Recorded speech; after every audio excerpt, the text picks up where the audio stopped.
Good morning, and thank you, Chairman Harris. For the past couple of years, when I woke up in the morning on Markup Day for this subcommittee, I often reminded myself of the biblical admonition, "This is the day that the Lord has made. Let us rejoice and be glad in it." That is because when we came to mark up this bill over the last several years, I was able to say that the work done by the agencies that we were funding would touch the lives of every American.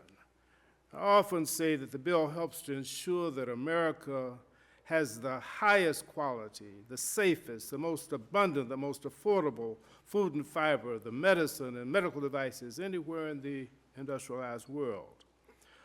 This bill also means, and I was always excited because it would give us the opportunity, and this bill is the vehicle by which rural America, our rural communities, the heartland of our nation are supported. Rural America, north, south, east, west, small towns, sparsely populated areas, actually produce most of the food and fiber that all of us consume. Yet 92% of rural America is persistent poverty counties, low tax bases, high unemployment, lack of access to health care services. And this is true more in red counties than blue. So I'm concerned today as I come here because it's very difficult, despite my faith, to rejoice in this markup. Because today this bill turns its back on rural America. It's a retreat from our most vulnerable communities. This bill really makes it more difficult to implement the purpose and to have a level playing field for all Americans. Over the past 2 decades, our country and the agriculture industry has grown. Yet, this bill would return Americans' agriculture funding back to the 2006 levels with an allocation of $17.1 billion, nearly $8 billion below last year's enacted bill. For the past 2 years, USDA has been working hard to implement policies and making investments that America's farmers, rural communities, and families have been promised and are really counting on us to continue to help rebuild from the pandemic, countless natural disasters, and other challenges outside of their control. This subcommittee has provided the resources in the past to jumpstart these efforts. But the bill today would take away food assistance from women, children, and make it difficult for them to consistently, and it would take it from vulnerable people, from veterans, from seniors, people with health conditions that would make it difficult for them to consistently work.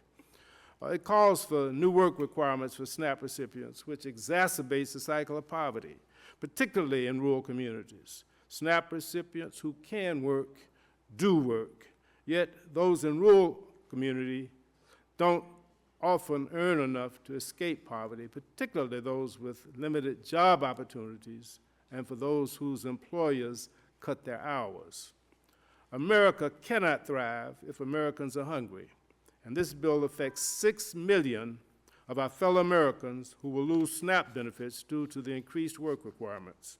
It takes food out of the mouths of nearly 5 million hungry women and children by rescinding $500 million in WIC funding. Since the late 1990s, this Appropriation Committee's bipartisan practice has been to provide enough funds for WIC to serve all eligible applicants. This bill limits USDA's ability to do this. It also reduces the levels for WIC fruit and vegetable vouchers by $1.2 billion, hurting both families and farmers.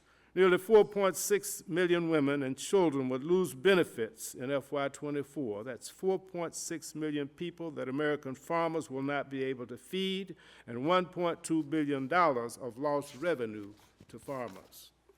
While I often say that food is medicine, and it is, we must make sure we have safe prescription drugs and medical devices. They're crucial to the well-being of our loved ones. When supply chains are broken or safety is compromised, the cost is dire, not just in dollars, but in lives lost. We must provide the resources for a robust inspection regime to hold domestic and foreign manufacturers accountable. This bill, as you have heard, strips the Secretary of Agriculture of the discretionary use of the Commodity Credit Corporation funding. Just yesterday, the subcommittee received a letter from Secretary Vilsack announcing his intention to use the CCC authority to provide emergency grain storage in Kentucky and at least 9 other states hit by severe weather. His letter cites several of the provisions blocked by the language in the House bill. The CCC is a tool to benefit agriculture producers, no matter which party is in the White House. The only folks that suffer when any administration is not allowed to use the CCC at its discretion are our ag producers. The majority is also eliminating nearly $2 billion in FSA farm loan modification assistance to distressed borrowers in immediate danger of losing their farm operations. To date, the department has been able to help keep more than 20,000 farmers in business through this initiative, including nearly 5,000 farmers in Texas, Maryland, and Alabama, and other states represented by the majority. Why do you want to put farmers and ranchers out of business? How can you justify allowing hardworking farmers to go into foreclosure right as we're coming out of the pandemic and just recovering from the floods, the wildfires, the hurricanes, the typhoons, and the droughts?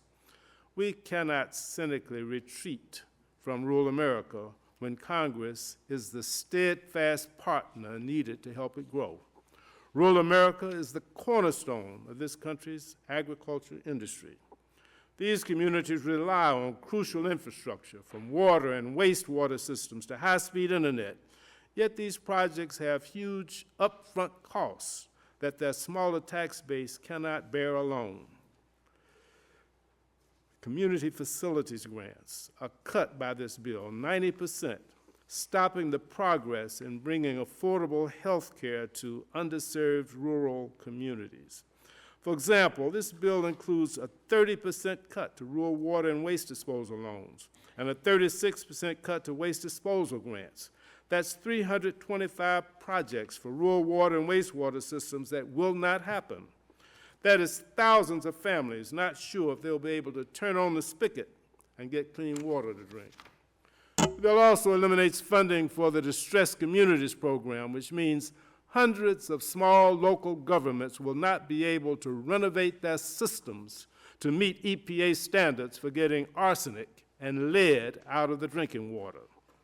And the nearly 30% cut to the single-family direct housing loans from $1.25 billion in FY23 to $900 million in '24 will make it harder for rural Americans to afford to buy a house. This means that over 2,800 rural families will not be able to get financing to buy a home. And this is not just going to impact my constituents in Middle and Southwest Georgia. These programs serve rural communities all across the country.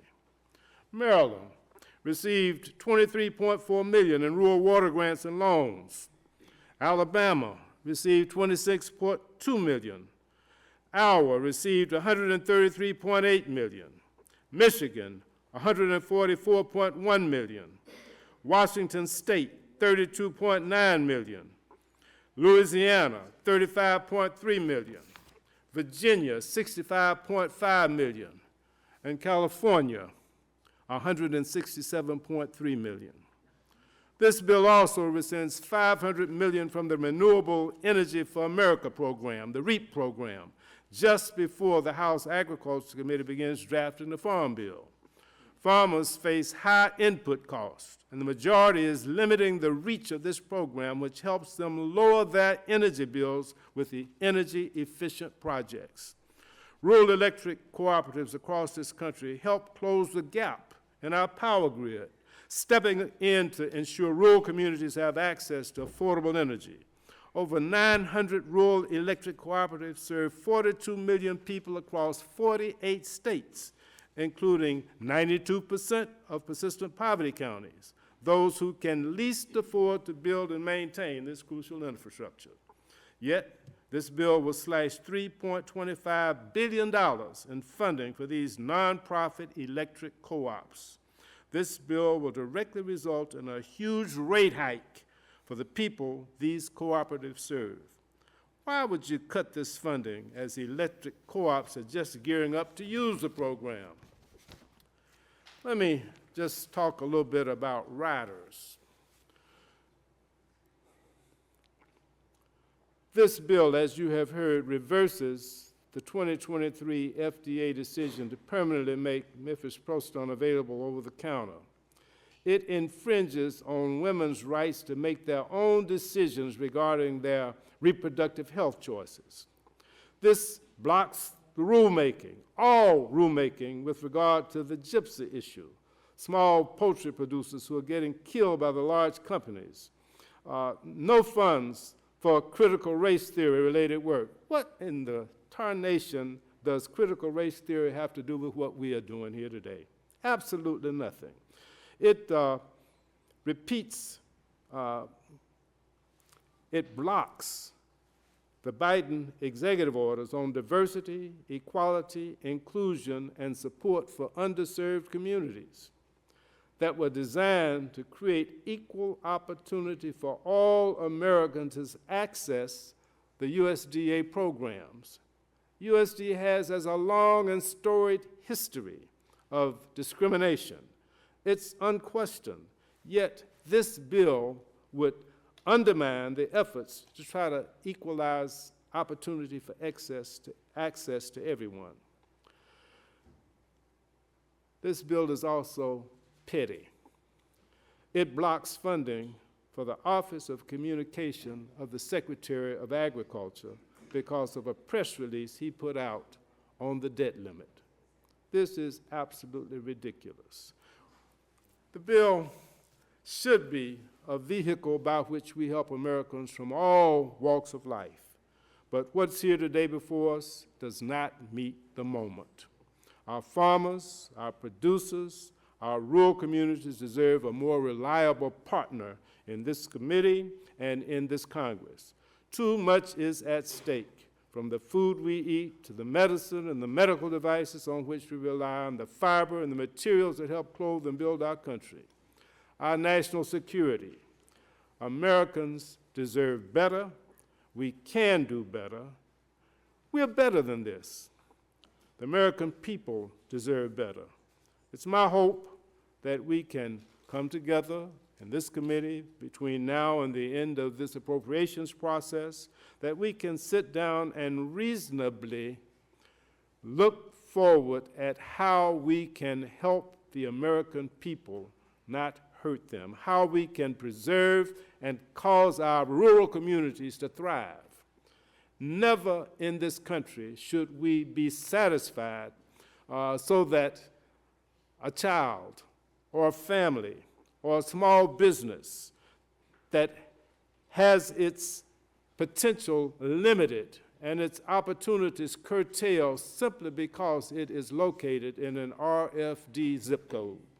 We should not condone that, and this subcommittee is responsible for addressing it. We need to do our jobs. We need to take care of the American people, and I believe that if we reasonably look to each other, and I appreciate the fact that the chairman has been willing to sit down and talk about it, but I hope that we can actually find some middle ground, because this bill does not meet the challenges with which the American people are faced. We need to do better. I yield back.